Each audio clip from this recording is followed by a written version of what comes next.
Bonjour à tous les bricoleurs, les jardiniers et les badauds qui se baladent sur internet.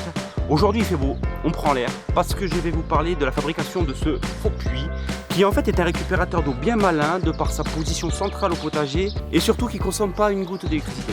Ne vous inquiétez pas, je vais tout vous expliquer.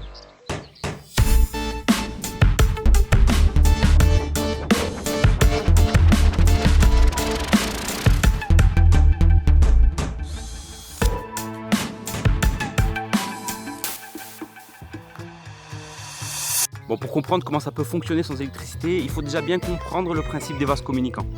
En mécanique des fluides, le principe des vases communicants établit qu'un liquide homogène remplissant plusieurs récipients reliés entre eux à leur base et soumis à la même pression atmosphérique s'équilibre à la même hauteur dans chacun d'eux, ceci est vrai quelle que soit leur forme et leur volume.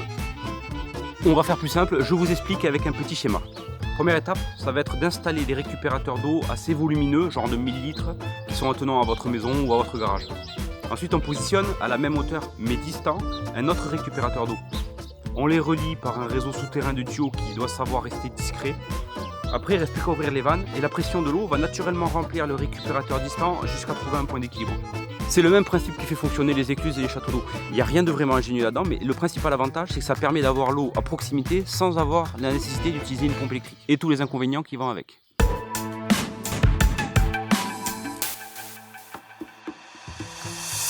Pour habiller le tout avec une forme de faux puits, un peu comme pour le moulin, j'ai utilisé le logiciel de MAO. Après ça, j'ai profité du confinement, des bois de palettes et un peu de bois de récup pour faire ce montage, donc franchement je suis assez fier.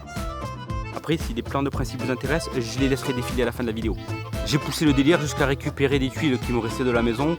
Bon, il me reste encore quelques fêtières et un peu de plomb, mais je suis bloqué à cause du confinement. Ensuite, j'ai ceinturé la partie inférieure, je laisse pousser quelques fleurs, on verra ce que ça donne, ça pousse doucement mais sûrement.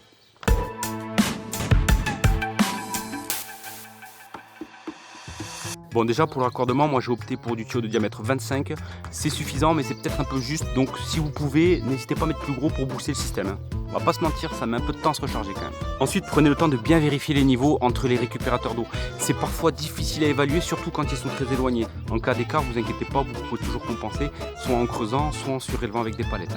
Bon, si le récupérateur distant est trop bas, c'est pas trop grave, il vous faudra juste contrôler le niveau en utilisant la vanne de sortie de la cuve de 1000 litres. Moi, c'est ce que j'ai fait parce que j'ai un décalage d'une trentaine de centimètres et je déteste creuser.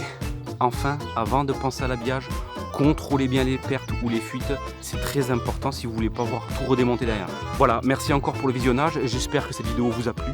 Si c'est le cas, vous connaissez la suite, pouce bleu, abonnement, commentaire et tout ce qui va avec. Et surtout, je vous souhaite un bon bricolage et j'espère pouvoir vous dire à la prochaine sur cette même chaîne.